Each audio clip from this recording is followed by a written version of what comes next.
Hey Transformers fans, back with another Transformers classic review, taking a look at the G1 mini-bot SWERVE today. And one of my favorite things about toy collecting, vintage toy collecting, is finding an awesome deal. And these reissues, this is a Walmart reissue, Transformers SWERVE. And when they first came out, they, I believe, were a couple bucks more than they should have been. They were also available here in Canada in Walmarts. But good things come to those who wait. If you just wait long enough, the price will usually come down. There's this thing going around called FOMO, fear of missing out, and people will pay the extra money because they're afraid that they might not be able to get it later on. And that sometimes happens, but I find more often than not, if you just wait, you will reap the rewards of your patience. So I wanted to give you a heads up that this guy is now available on Big Bad Toy Store on sale for $10 American. So if you're doing some other shopping there, you can just add him to your basket, and it shouldn't affect your final price or your final shipping cost all that much either. So SWERVE is a character that didn't have much development in the original cartoon. He appeared in season 3, which is the post-animated movie season, and I could not find any clips of SWERVE where he's actually speaking. In the Five Faces of Darkness 5-parter, he is there with some of the other mini-bots. He's defending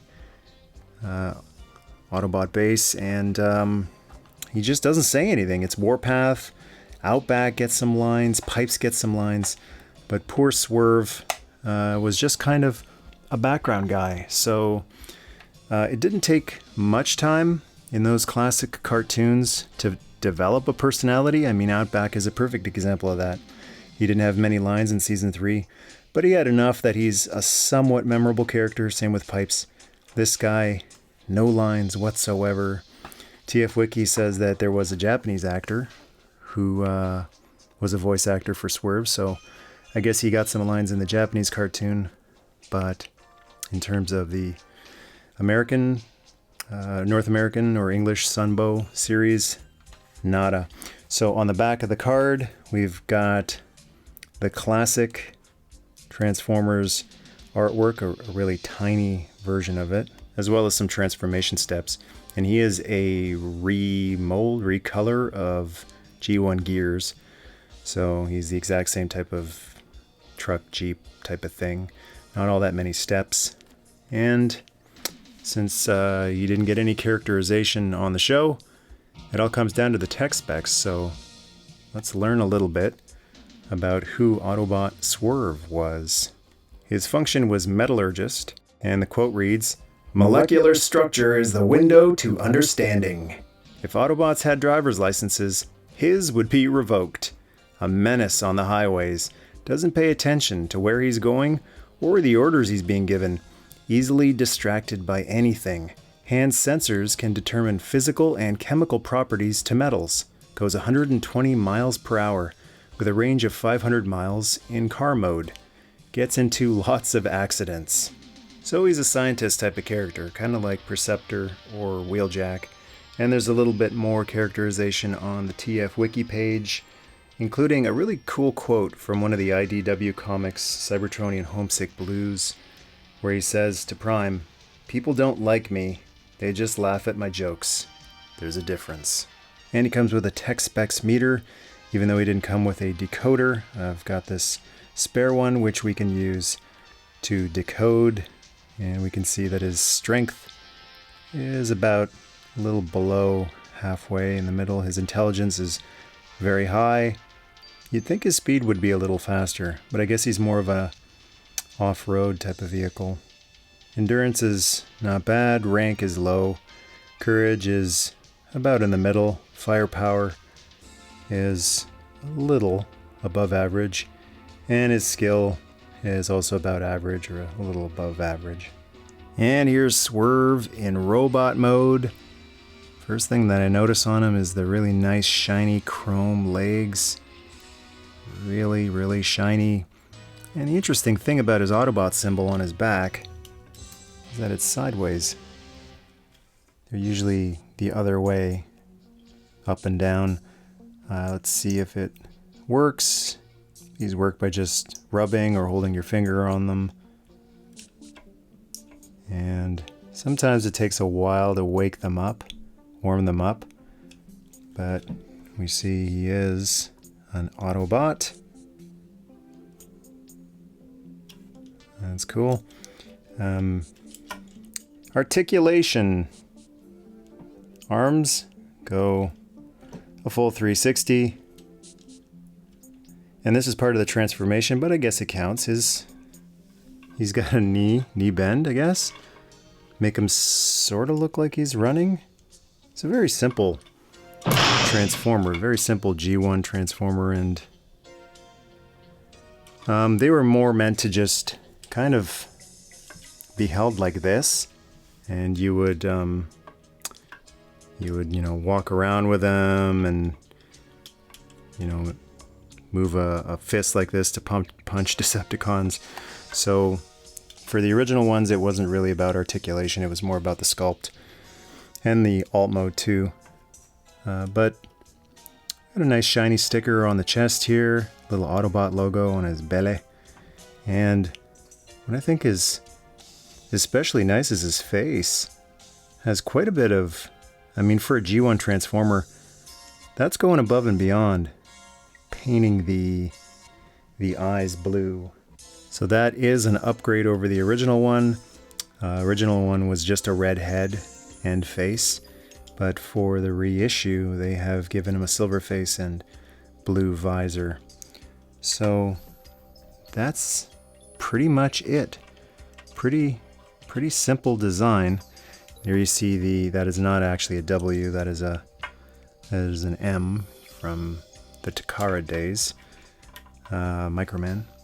And I don't have an original Swerve to compare with, but I have this Takara reissue from a few years back, one of the Takara Encore sets, and not much difference, just this guy, the Walmart reissue, has an Autobot symbol on his belly. This one just has this blue dot there, and then on the back, the Takara one doesn't have the rub symbol. You just see the sunroof on there.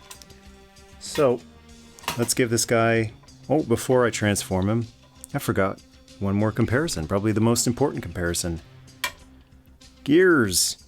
So this guy is a recolor of the G1 Gears, and there's actually quite a bit of new stuff going on here. Interestingly enough, the Minibot recolors weren't just simple recolors. So Swerve has all new front leg parts. He's got new thighs. Gears has different pattern on his thighs. He's got a whole different chest piece with head. It looks like the arms are the same. And taking a look at the back, it looks like that's all the same too. And then even the grille on the front of the vehicle is all the same. But not as simple and cheap repaint as you would think. Quite a bit of new tooling on Swerve to try to make him seem a little like a different character. Transformation is the same as Gears. He just pushes arms in, and I wanted to mention, just while I'm doing this, the feel of the Walmart reissues. Here's a Takara reissue, which is very close to the original 80s. This plastic on the Takara reissues, as well as the plastic on original Hasbro Transformers, I'm not sure how to describe this. It feels like it's a more dense plastic. This feels a little more waxy, so it's fine. It doesn't feel like it's going to break. The snapping is just, I think, just the way it's designed. It's not the plastic snapping, but it definitely does have a different feel to it. I wouldn't say it's cheaper. I don't know if it's going to break quickly, But it's just interesting to me, having futzed around with so many vintage toys, and to futz with one of these and go, that's weird, that kind of feels different. Maybe, I don't know, maybe it's just something they're coating the injection mold with, but it's something I always notice whenever I futz with one of these G1 reissues. So arms go in, finishing the transformation here, legs bend in, and that's it, he's done. Very quick, simple transformation from robot mode into, what would you call this? Some sort of a, I would say truck, but he's so tiny as a mini bot. It's kind of like a truckish, jeepish, off-roadish sort of thing. And for those who are curious, here he is side by side with a Takara Encore reissue. They're the exact same color. It's like a dull red. Everything is exactly the same on both of them. The only difference being no rub symbol on the Takara one. And the other comparison is with Gears, the original version of the mold. And they look very similar, much more similar in vehicle mode than they do in robot mode. With the biggest difference being the pieces that were the front of the legs. So that's G1 Swerve. He's cute, he's tiny, and he's incredibly affordable. Just 10 bucks. Gotta love it when you can get a G1 reissue mint on reproduced original card for only $10. Great value. Thanks for supporting the channel on Patreon. If you enjoyed the video, feel free to share it with your Transformers friends. And to join the tribe, hit subscribe. Nerdmas Day.